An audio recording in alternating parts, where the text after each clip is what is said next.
আসসালামু আলাইকুম। আজকে আমরা সূরা মুতাফফিফিনের প্রথম 10 আয়াত তেলাওয়াত এবং তরজমা করব ইনশাআল্লাহ। আউযু বিল্লাহি মিনাশ শাইতানির রাজীম।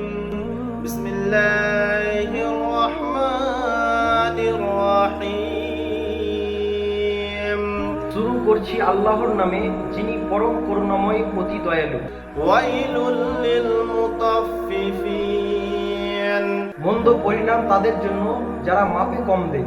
আল্লাযীনা ইযা কাতালু আলান নাসি ইস্তাওফুন। যারা লোকের নিকট হতে মেপে নেওয়ার সময় পূর্ণ নেই। ওয়া ইযা কালুহুম আও ওয়াজানুহুম ইউখসিরুন।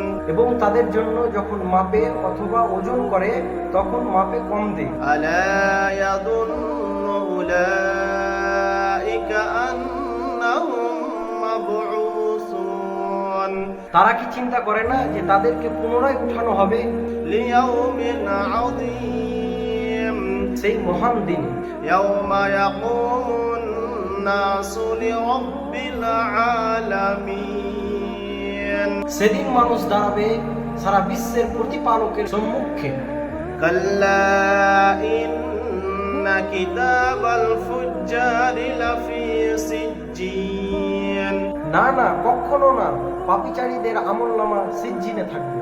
ওয়া মা আদরাকা মা সিজ্জিন। সিজ্জিন কি তা কি তুমি জানো? কিতাবুম মারকুম। ওটা হচ্ছে লিখিত পুস্তক। ওয়াইলু ইয়াওমাইযিল লিল মুকাযযিবিন। সেদিন মন্দ পরিণাম হবে মিথ্যাচারীদের।